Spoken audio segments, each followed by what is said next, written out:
पशु एवं मत्स्य संसाधन विभाग द्वारा राज्य योजना अंतर्गत नाव एवं जाल पैकेज तथा मत्स्य विपणन कीट वितरण योजना का आयोजन आज संग्रहालय सभागार में जिलाधिकारी निखिल धनराज निप्पानीकर की अध्यक्षता में संपन्न हुई। बैठक में मत्स्यजीवी सहयोग समिति, परंपरागत मछुआ लाभुकों को इस योजना के उद्देश्यों तथा इससे खुद को आर्थिक रूप से सबल बनाने आदि की जानकारी दी गई। मौके पर उप निदेशक मत्स्य, जिला मत्स्य पदाधिकारी मनीष कुमार रस्तोगी सहित कई लाभुक उपस्थित थे।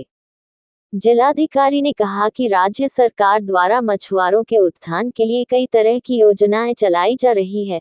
उसी के उद्देश्य से आज एक कीट वितरण शिविर का आयोजन किया गया है।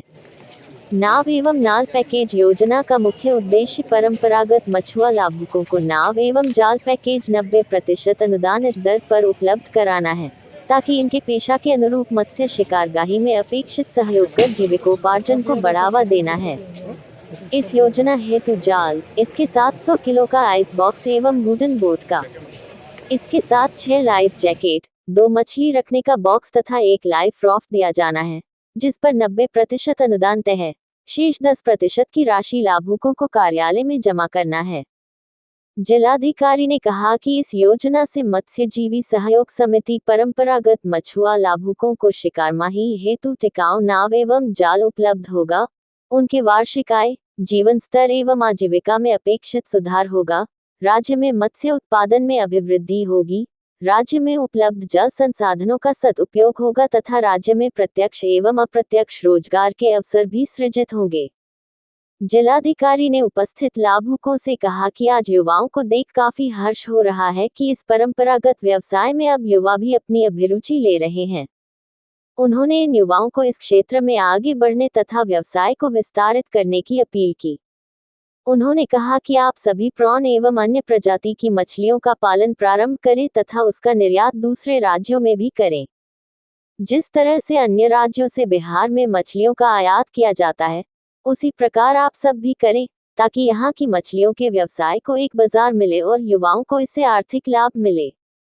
मत्स्य विपणन कीट योजना का उद्देश्य मछुआरों या मत्स्य विक्रेताओं को 100% अनुदान पर मत्स्य विपणन कीट उपलब्ध कराना है, जिसमें 25 लीटर की हांडी, फेंका जाल, 15 किलो क्षमता का तराजू, 1 किलो क्षमता का फासा जाल, 25 लीटर का आइस बॉक्स शामिल है। इस कीट की लागत 14,500 है, जिस पर 100% अनुदान है। इस योजना का लाभ मछली विक्रेताओं की आजीविका में सुधार, मछली को सुरक्षित एवं स्वच्छ रखने के लिए आधुनिक उपकरण उपलब्ध कराना तथा बाजार में साफ सुथरी मछली की उपलब्धता सुनिश्चित करना है। हम लोग अपनी क्षमता को कैसे बढ़ाएं, क्योंकि ये जो है बहुत पारंपरिक, बहुत ट्रेडिशनल वे में हम लोगों ने इस पे काम किया। आज आप देखेंगे कि भारत एक नेट एक्सपोर्टर बन गया फिशरीज के प्रोडक्ट्स, ठीक है, प्रॉन्स हो या अन्य तरह की मछलियां हो। आप देखेंगे कि गोवा हो या कर्नाटका हो, तमिलनाडु, आंध्रा, ये सब के एक्सपोर्ट आज के समय में बाहर जा रहे हैं। तो हम लोगों को जो नए नौजवान बच्चे इस पेशे में आए हैं, आप लोगों को ये सोचना चाहिए कि हम लोग एक्सपोर्ट के लिए कैसे इस मार्केट को हम लोग रेडी करें। जो डोमेस्टिक कंजम्पशन के लिए हम लोग कर रहे हैं, जो स्थानीय स्तर पे आप लोगों की बिक्री होगी तो होगी, लेकिन उसके अलावा हम लोग एक्सपोर्ट में कैसे जाएंगे, इसके प्रोसेसिंग के नए टेक्निक्स क्या है, कैसे इसका मार्केट बाहर में हम लोग जनरेट कर सकते हैं। अगर आपका प्रोडक्ट क्वालिटी का होगा तो बाहर में इसकी डिमांड जरूर होगी। अब बस मैं छोटा उदाहरण देता हूँ कि मैं तो हूँ कर्नाटका से, तो हम लोग वहाँ पे जो है कि समुद्र की मछली हम लोग खाते हैं। यूजुअली हम लोग बांगड़ा खाते हैं, मैकरल, सुरमई खाते हैं। जब मैं बिहार आया तो नदी की मछली मुझे उतना अच्छा नहीं लगता था, बट धीरे धीरे टाइम होते होते मुझे बहुत पसंद आया। तो जो नए हमारे बच्चे हैं, आप लोग को देखना चाहिए। आज के समय में तो इंटरनेट का जमाना है, सब चीजें तो आपको इंटरनेट पे मिल जाएगी। जरूरी नहीं कि कोई आपको ट्रेनिंग दे, कोई आपको कोचिंग समझाए, कोई आपको बताए तभी आपको मालूम पड़ेगा। सबके हाथ में फोन है, एआई का जमाना है। कभी देख लीजिए कि कैसे इसको हम लोग एक्सपोर्ट कर सकते हैं। आज के समय में बिहार में हम लोग देख रहे हैं कि औद्योगिक हम लोगों की जो आगे की नीति है वो काफी भविष्य इसमें अच्छा है। तो इसमें हम लोग अपने लिए कैसी जगह बना सकते हैं, कैसे हम लोग इसमें एक्सपोर्ट में जा सकते हैं। और अगर आपके इन चीजों को लेकर के कुछ सुझाव भी है, हम लोग को लेकर के उसको विभाग में भी बताएं कि हमारे जो लोकल यहाँ पे किसान है वो लोग ऐसे ऐसे चीजों के बारे में चाहते हैं। तभी इन चीजों में और सिस्टम में रिफॉर्म आएगा, तभी आप लोगों की आय सच में बढ़ेगी। जैसे आप लोग देख रहे हैं कि बहुत सारे इंफ्रास्ट्रक्चर के प्रोजेक्ट्स यहाँ पे बन रहे हैं। जैसे हम लोग गंगा पथ, मरीन ड्राइव आने वाले 3-4-5 साल में वो कंप्लीट हो जाएगा। रक्सौल हल्दिया एक्सप्रेसवे बन रहा है, यहाँ से आप लोग बैठ जाएंगे तो 6-7 घंटे में आप लोग हल्दिया पहुंच जाएंगे। मुंगेर मोकामा का नया ग्रीनफील्ड एक्सप्रेसवे बन रहा है, मुंगेर मिर्जा चौकी आपका चालू हो जाएगा। तो कनेक्टिविटी के मामले में हम लोग कहीं पीछे नहीं है।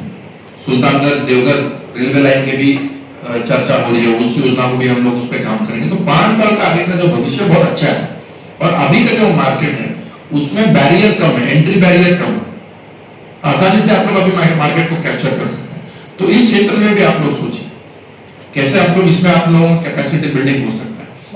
पशुपालन संसाधन विभाग द्वारा जो सरकारी योजना है, उस योजना का लाभ हम लोगों ने सभी हमारे मछुआरे भाई बहन को दिए। इसमें विपणन किट का भी वितरण लोगों में किया गया। नाव भी जो सरकार की जो पॉलिसी है, जो 90% सब्सिडी की है, उसके अंतर्गत 4 लोगों को हम लोगों ने नाव भी उपलब्ध कराया। इसका उद्देश्य यही है कि हमारे जो मछुआरे भाई बहन हैं उनका क्षमता वर्धन हो, बेहतर शिकार कर पाए, और हम लोग ये भी एक्सप्लोर करेंगे कि नए और इनोवेटिव प्रैक्टिसेस को कैसे हम लोग इसमें लाए, ताकि हम लोगों का मुंगेर जो है ये आने वाले समय में एक एक्सपोर्ट ओरिएंटेड डिस्ट्रिक्ट बने और लोगों की आमदनी इसमें बढ़े।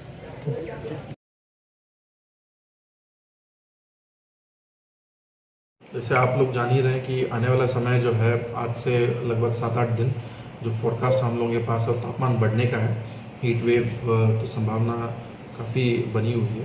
तो इन सब चीज़ों को ध्यान में रखते हुए एक तो हम लोगों ने शैक्षणिक कार्य जो गतिविधियां हैं उसको 11:30 तक ही अलाउ किया है, उसके बाद नहीं। हमारे सदर हॉस्पिटल में हम लोगों ने एक हेल्थ वार्ड बनाया है। आज सुबह हम लोगों ने न्यूज़ के माध्यम से पढ़ भी रहे थे कि वार्ड बना हुआ है, लोग हैं, लेकिन उसमें कोई मरीज थे। जैसे आप लोग जान ही रहे हैं कि आने वाला समय जो है, आज से लगभग 7-8 दिन जो फोरकास्ट हम लोगों के पास है, तापमान बढ़ने का है, हीट वेव की संभावना काफ़ी बनी हुई है। तो इन सब चीज़ों को ध्यान में रखते हुए एक तो हम लोगों ने शैक्षणिक कार्य जो गतिविधियां हैं उसको 11:30 तक ही अलाउ किया है, उसके बाद नहीं। हमारे सदर हॉस्पिटल में हम लोगों ने एक हेल्थ वार्ड बनाया है। आज सुबह हम लोगों ने न्यूज़ के माध्यम से पढ़ भी रहे थे कि वार्ड बना हुआ है, लोग हैं, लेकिन उसमें कोई मरीज थी नहीं। तो हम लोगों ने सिविल सर्जन से इस पर एक रिपोर्ट भी मांगा है विशेष, और इसको हम लोग तुरंत चालू भी कर रहे हैं। जो भी ORS हेल्थ किट्स वगैरह की आवश्यकता है वो पर्याप्त मात्रा में हम लोगों के पास है। नगर निगम क्षेत्र में हम लोगों ने नगर आयुक्त महोदय को भी कह दिया कि विशेष कैंप लगाते हुए लोगों को इन सुविधाओं को उपलब्ध कराएं। और जो पेयजल आपूर्ति की समस्या यहाँ पे थी, 13 वार्ड में पेयजल की समस्या थी, तो विशेष टैंकर के माध्यम से वहाँ पे जलापूर्ति अभी की जाएगी। और हम लोग कोशिश करेंगे कि आने वाले समय तक नया जो प्रोजेक्ट बन रहा है उसको भी हम लोग तुरंत धरातल पर उतरते हुए उसका काम करें।